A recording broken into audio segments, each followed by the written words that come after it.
ঠিকই বলেছেন আপনি, যে ঈসা আলাইহিস সালামকে অস্বীকার করবে সে নরকে যাবে। আপনি বললেন এই কথা, আমি আপনার সঙ্গে একমত। একমত সেই মুসলিম আসলে মুসলিম না যে ঈসা আলাইহিস সালামকে বিশ্বাস করে না। আমরা এখানে বলি আলাইহিস সালাম, আপনি শুধু বললেন যিশু। আমি পারি না, আমাকে বলতেই হবে আলাইহিস সালাম যদি ইসলামের প্রতিনিধিত্ব করি। যদি আমি এই আলাইহিস সালাম শব্দটা না বলি আমাকে বের করে দেওয়া হবে। অনভিজ্ঞ লোক এটা করতে পারে, আমাকে বলতেই হবে আলাইহিস সালাম। তাহলে সেই মুসলিম আসলে মুসলিম না যে ঈসা আলাইহিস সালামকে বিশ্বাস করে না। আমরা মানি যে ঈসা আলাইহিস সালাম হচ্ছেন আল্লাহ সুবহানাহু ওয়া তাআলার প্রেরিত রাসূল। বিশ্বাস করি তিনি অলৌকিকভাবে জন্মেছিলেন কোনো পুরুষের হস্তক্ষেপ ছাড়াই, যেটা অনেক আধুনিক খ্রিস্টানি বিশ্বাস করে না। আমরা মানি যে তিনি আল্লাহর আদেশে মৃত মানুষকে জীবিত করেছিলেন। আমরা মানি যে তিনি আল্লাহর আদেশে জন্মান্ধর কুষ্ঠরোগীদের সুস্থ করেছিলেন। মুসলিম আর খ্রিস্টানরা এখানে এক। তবে আমি জানি আপনি কি বোঝাচ্ছেন। আপনি যখন বললেন যীশু খ্রিস্টকে বিশ্বাস করা, তার মানে কি বুঝিয়েছেন? যে তিনি ঈশ্বর, তাই না? ওনার মাইক্রোফোনটা অন করেন। যিশুকে বিশ্বাস করা বলতে কি বোঝাচ্ছেন? নবী হিসেবে বিশ্বাস করা? যিশুর এই কথাটা বিশ্বাস করি, আমি সত্য আর জীবনের একমাত্র পথ। এ কথার মানে কি? এর মানে যীশু খ্রিস্ট হলেন ঈশ্বর। ভাই এবারে বাইবেলের উদ্ধৃতি দিলেন। জনে আছে এই কথাটা। আমি আপনাকে রেফারেন্সটা বলছি, রেফারেন্সটা আমি বলছি, সমস্যা নেই। রেফারেন্সটা কি? জনের 14 নম্বর অধ্যায়। আপনিই বললেন। অনুচ্ছেদ? আমাকে বাইবেল দেখে বলতে হবে। জনের 14 অধ্যায়ের 16 অনুচ্ছেদ। ঠিক 16 আছে? নম্বর না, 6 নম্বর অনুচ্ছেদ, 16 নম্বর না। সরি মিস্টার নায়েক, আমাকে বাইবেল শেখানো লাগবে না। আমরা আপনার ভুল ব্যাখ্যাগুলো শুনে আমাদের ওয়েবসাইটে সেটার উত্তর দেব। ভালো কথা। ভাই আপনি উদ্ধৃতি দিচ্ছেন, আপনার ব্যাগে তো বাইবেল আছে, তাই না? ব্যাগ থেকে বাইবেলটা বের করে দেখেন। এটা গসপেল অফ জনের 14 নম্বর অধ্যায় 6 নম্বর অনুচ্ছেদ, 16 নম্বর না।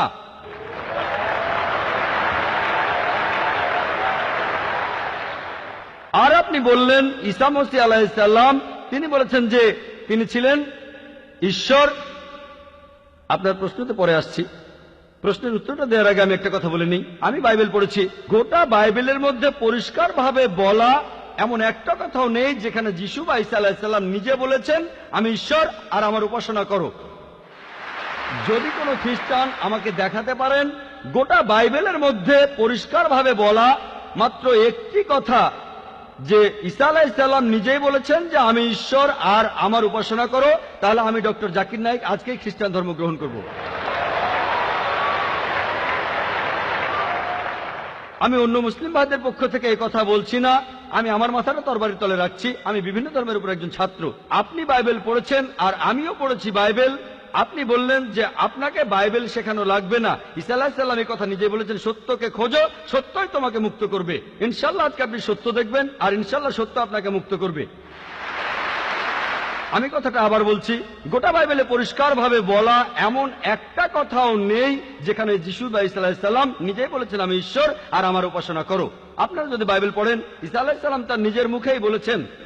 এটা আছে গসপেল অফ জন 14 নম্বর অধ্যায়ের 28 অনুচ্ছেদে। বলেছেন আমার পিতা আমার চাইতে মহান। গসপেল অফ জন 10 নম্বর অধ্যায়ের 29 অনুচ্ছেদ, আমার পিতা সবার চাইতে মহান। গসপেল অফ ম্যাথিউ 12 নম্বর অধ্যায়ের 28 অনুচ্ছেদ, ঈশ্বরের আত্মার সাহায্যে শয়তানকে তাড়িয়ে দেই। গসপেল অফ লুক 11 নম্বর অধ্যায়ের 20 অনুচ্ছেদ, আমি ঈশ্বরের আঙ্গুলের সাহায্যে শয়তানকে তাড়িয়ে দেই। গসপেল অফ জন 5 নম্বর অধ্যায়ের 30 অনুচ্ছেদ, আমি আমার নিজের থেকে কিছুই করতে পারি না, আমি এখানে বিচার করি আর আমার বিচার সঠিক, কারণ আমি আমার ইচ্ছায় কাজ করি না, আমার পিতার ইচ্ছায় কাজ করি। যদি কেউ বলে সে আল্লাহর ইচ্ছা মতো কাজ করে, সে একজন মুসলিম। ঈসা আলাইহিস সালাম একজন মুসলিম, তিনি নিজেকে ঈশ্বর বলেননি। বুক অব অ্যাক্টসে পরিষ্কার বলা আছে 2 নম্বর অধ্যায়ের 22 অনুচ্ছেদ, বলা হয়েছে হে ইসরায়েলের সন্তানেরা একথা শোনো, নাজারেত শহরের যিশু ঈশ্বর প্রেরিত একজন পুরুষ তোমাদের মাঝে। সে অনেক অলৌকিক কাজ করবে, সেগুলো তাকে ঈশ্বর করাবেন, তোমরা তার সাক্ষী থাকবে। ঈশ্বর প্রেরিত একজন পুরুষ তোমাদের মাঝে, সে অনেক অলৌকিক কাজ করে দেখাবে, ঈশ্বর তাকে দিয়ে করাবেন আর তোমরা তার সাক্ষী থাকবে। তাই বাইবেল স্পষ্ট করে বলছে যে ঈসা আলাইহিস সালাম ছিলেন একজন মানুষ, তিনি আল্লাহ তাআলার প্রেরিত একজন রাসূল, কিন্তু আল্লাহ নন। গোটা বাইবেলের মধ্যে পরিষ্কারভাবে এমন একটা কথাও নেই যেখানে ঈসা আলাইহিস সালাম নিজেই বলেছেন যে আমি ঈশ্বর, আমার উপাসনা করো। আপনি একটা উদ্ধৃতি দিয়ে সেটা প্রমাণ করতে চাইলেন যে গসপেল অফ জন 14 নম্বর অধ্যায়ের 6 অনুচ্ছেদে বলা হয়েছে যিশু বা ঈসা আলাইহিস সালাম নিজেই বলেছেন আমি সত্য আর জীবনের একমাত্র পথ, আমাকে ছাড়া আমার পিতার কাছে কেউ যেতে পারবে না। এখানে প্রসঙ্গ ছাড়া উদ্ধৃতি দিচ্ছেন।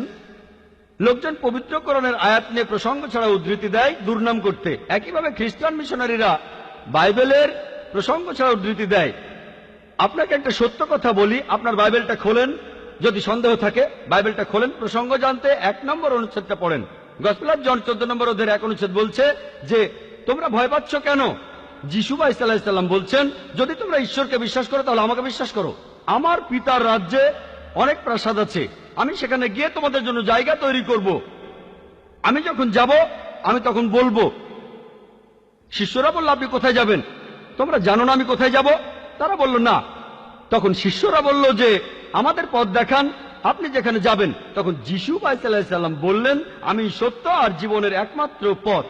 শিষ্যরা তখন বলল ঈসা আলাইহিস সালামকে যে আমাদের সেই পথ দেখান।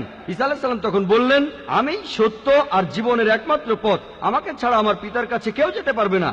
আমরা মানি যে নবীগণ যখন এসেছিলেন প্রত্যেক নবী ছিলেন সত্য আর জীবনের দেখানো পথ। সেই নবীদের ছাড়া কোনো মানুষই আল্লাহর কাছে যেতে পারত না। আর যীশু খ্রিস্টের সময়ে আমি বাইবেলের কথা মানছি, যীশু ভাই সাল্লাল্লাহু আলাইহি সাল্লাম তিনি ছিলেন সত্য আর জীবনের একমাত্র পথ। যীশু খ্রিস্টের শিক্ষা ছাড়া কোনো মানুষই তখন আল্লাহর কাছে যেতে পারত না। মুসা নবীর সময়ে তিনি ছিলেন সত্য আর জীবনের পথ।